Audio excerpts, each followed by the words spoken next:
Hello everyone, my name is Jovin Verghese and now I'll be taking a small presentation on a tool called Gobuster, which is a web enumeration tool which is used by penetration testers and ethical hackers for identifying hidden web pages. So let's get into it.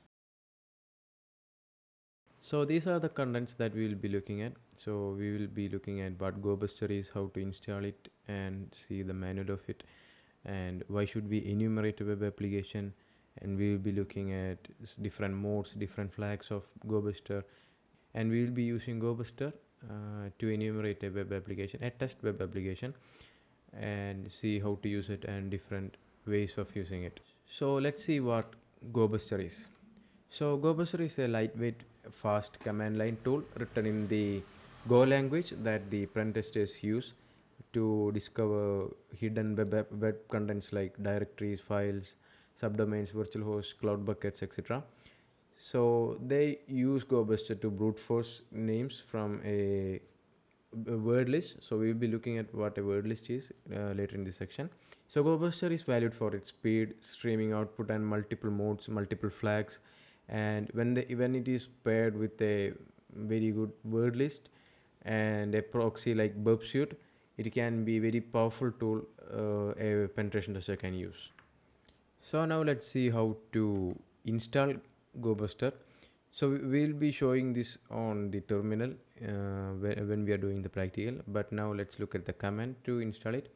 So in Kali Linux it usually comes pre-installed, but if it is not available, or if you want to install it in some other Ubuntu or Linux based system, you could actually use the apt utility to install it. So this is the command to install it: sudo apt install Gobuster.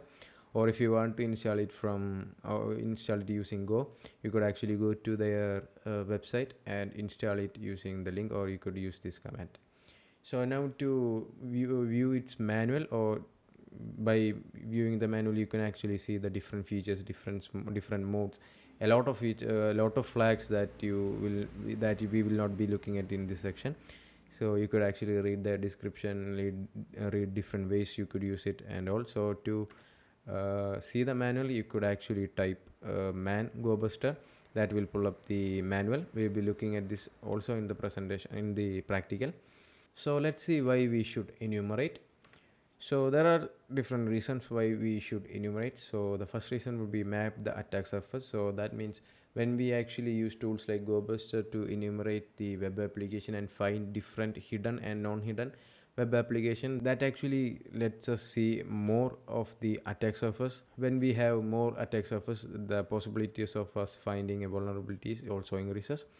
So not just for web applications, so we will also be seeing API, subdomains, vhost, buckets, and so on.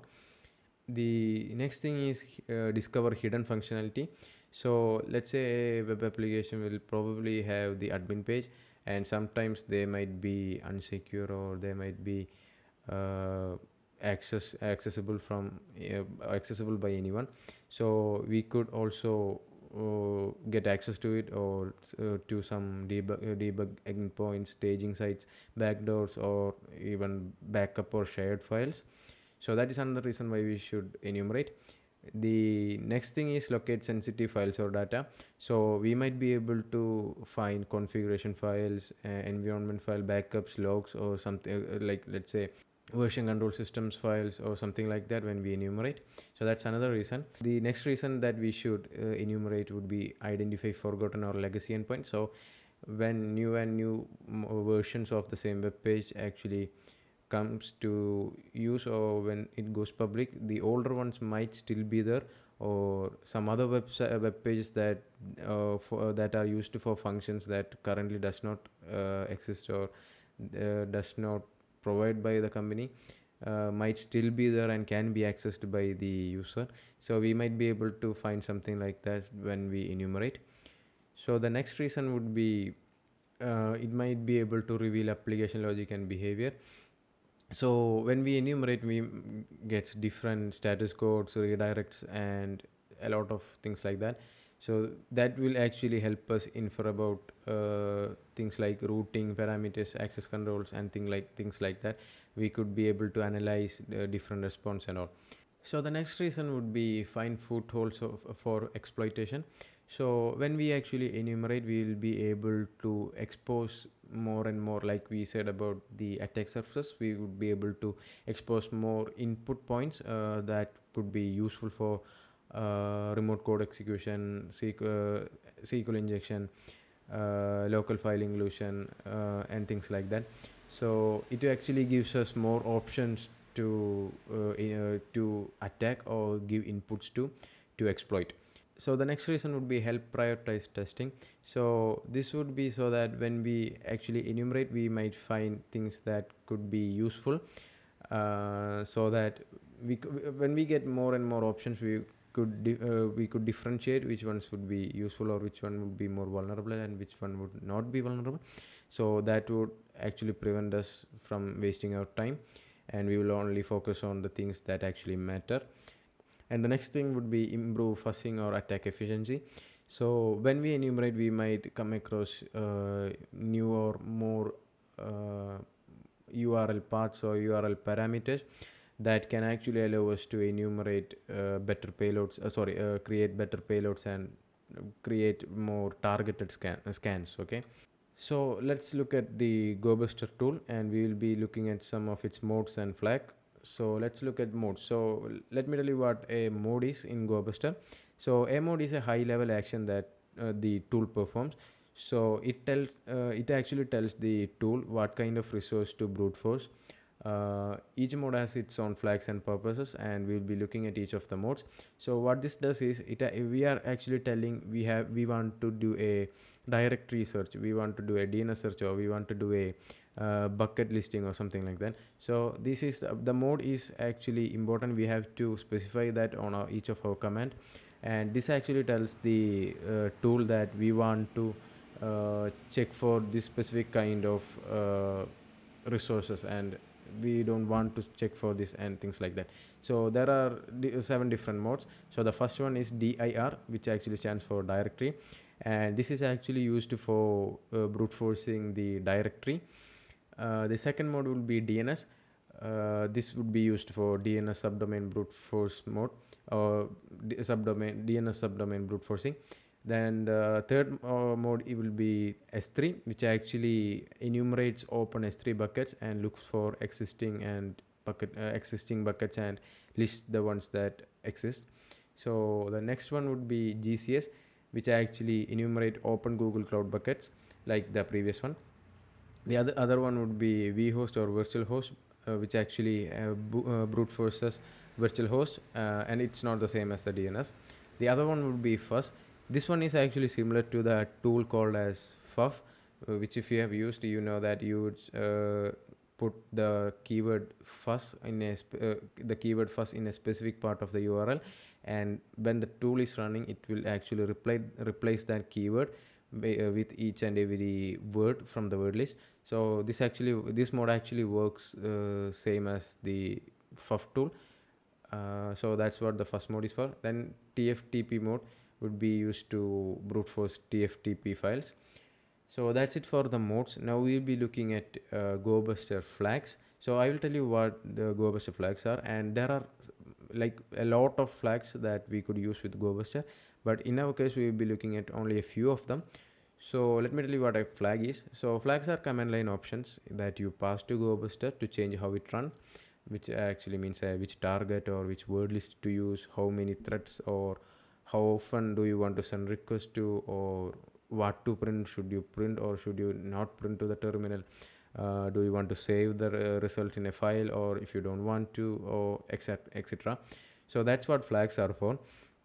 So we'll be looking at a few of them, and the first one will be -u or dash URL, which actually specifies the target URL. So uh, it actually means what follows this flag will be the URL that the user or that we want to enumerate.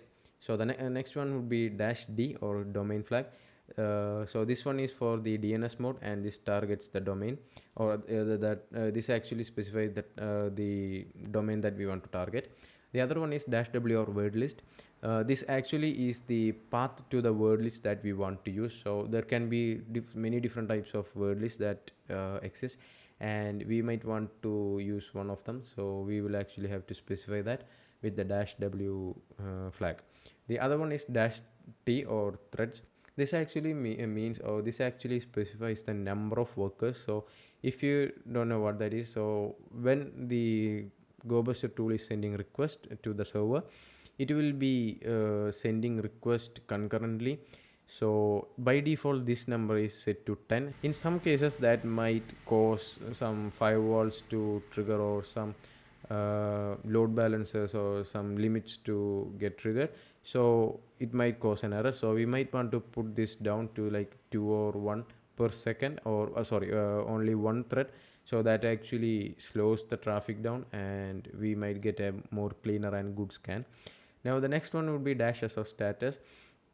So this actually means that it will only show us the specific responses that are in a specific status, or that give a specific HTTP status code. So we will put this dash s or dash dash status flag in our code, and we will specify some specific status codes. If you have more than one, you would have to put a comma to separate them, and after that it would only show you the responses which contain that specific status code. So the next flag is dash e or dash dash expanded. So this actually is used to print the full URL.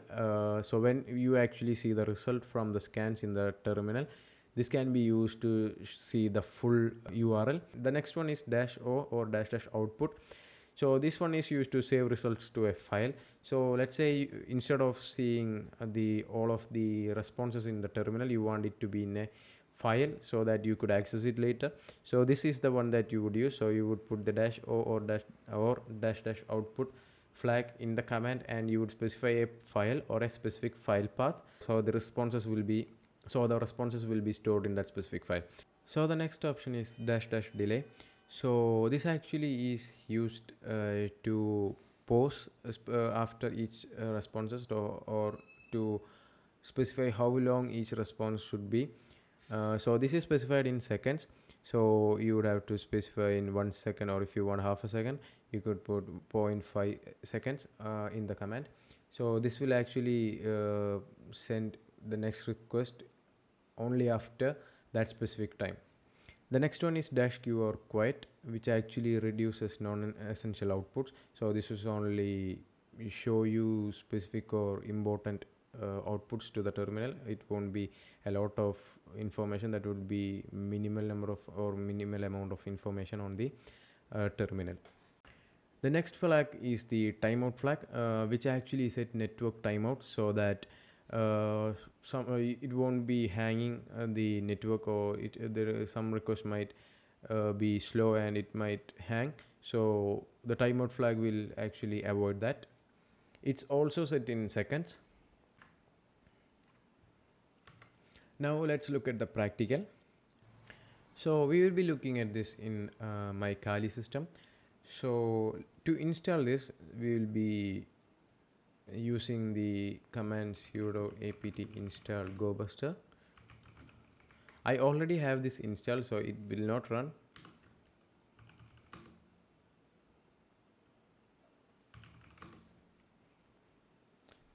So it's actually saying it's already in the newest version.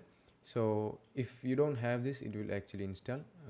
Since I already have this, it will not be installing again. So to access the man page of the Gobuster, we could type man Gobuster and press enter. So as you could see a lot of options or a lot of flags here, and you could read them if you want, or if you're stuck. To exit, you have to press the letter Q. So now let's get into the practical. As you can see, this is actually a web page that I have created just for the purpose of showing you, or for the presentation. So this is running in localhost. This is not accessible from anywhere else. So we will be looking at the working of Gobuster here. So if you could see, this is the home page, and we also have three other buttons. So when we press the login one or the login button, we will be taken to login page. And if you click the about button, it will take you to the about page, and if you press the dashboard button, it will also take you to the dashboard page. So if you see here in the URL, you could see that it actually is accessing some of the it actually is accessing the file. So each time I press specific web page, it actually will show the corresponding name here. So the thing about this web page is there are two other hidden pages that I don't want a normal user to see. So it's actually hidden, so we will be enumerating that, so or we will be trying to find that hidden pages. So that's where we will be using Gobuster. So the next thing that we are going to need will be the word list that we are going to use. So word list actually would be a file that contains a different number of different number of words that can be used as passwords, usernames, directory, subdirectory names, subdomain names, etc. So the one I would recommend would be the secret list that can be downloaded from GitHub. So this is the specific one that I'm talking about. There are a lot of folders here, and there are also subfolders inside there, and there are multiple or like 10 or 20 different files inside each of these folders. So it's a huge one, but it's free to access, and it is a very great one. So this is the one I use, and this is so you could actually download this and use it. So now let's get to enumerating. So for this specific reason, since I'm the one actually created the web page, we'll be using a custom word list that I created. This is because if you are using a very large or very huge word list, it is going to take a lot of time to actually complete enumeration.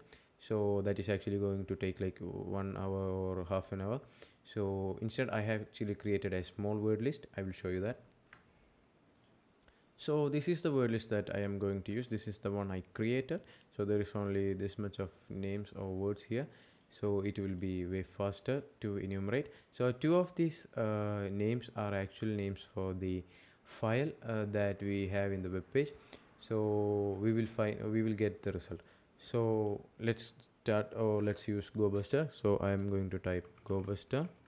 Then the next thing that we have to do would be to specify which mode that you want to use. So since we are doing subdirectory enumeration, we have to type dir. Then next is the one where you actually specify the domain or the web page that you want to enumerate. So in our case, you have to first specify the flag. So that is -u, then space, then we have to give the URL.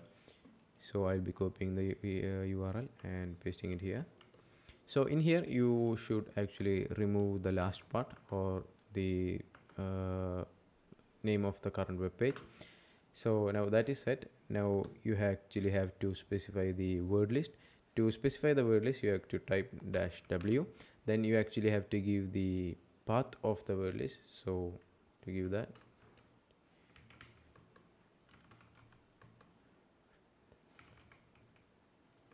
so now I have give the word list. So this is more than enough to run the test, run the enumeration, but in our case we are going to give a little bit more of the options. First we will be specifying the threads. To specify the threads, we will be giving -t, and we'll be giving the number of threads. So I am going to use only one thread. So by default it's set to 10. So if, as long as you don't change it, it's set to 10, but in this case I'm changing it to 1. The next one would be setting the delay. So that would be dash dash delay. So this actually sets the time between each request. So I will be setting that to 1 second. That is 1s. If you want half a second, you could actually give 0.5 second, or if you want quarter of a second, you could actually give 0.25 second.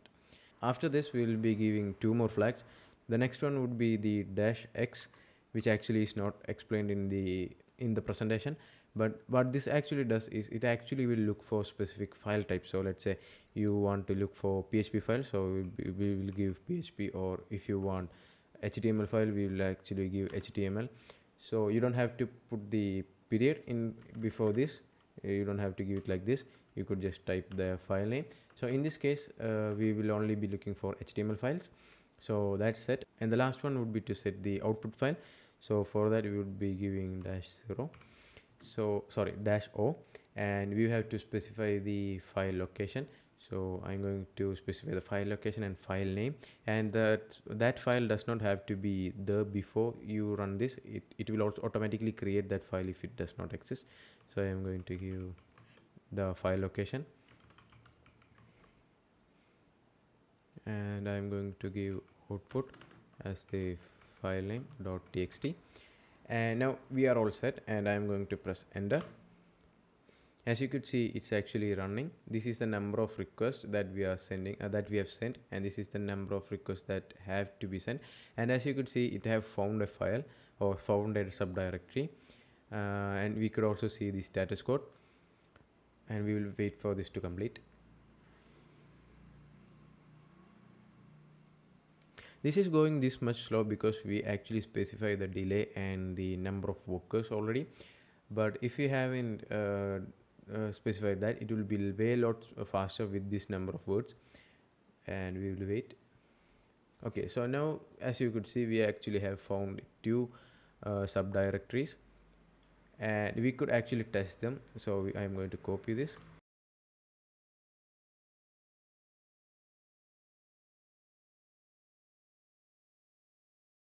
Now I'm going to paste this in the URL, and I'm going to press enter.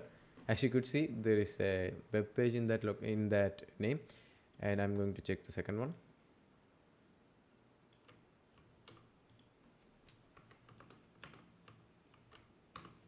And that one also exists. That's how we use Gobuster. And since we actually outputted the output to a specific file, we could actually view that. So as you could see, there will not be all of this much of things or this much of output. There will only be the locations or files that actually exist, or that actually goes under the specific status code. So this is very useful when you have a large scan. Let's say you have a 4,000 5,000 words to test, and it is going to take like half an hour or 1 whole hour to complete. So in that case, after completing that, you actually have to store it, or otherwise if you want that, or if you are going to need that later or after a few days, you will have to run it again. So instead, you could actually store it in a file and access it later, or access it when you want. So yeah, that's it for Gobuster, and that's how you use it. And thank you.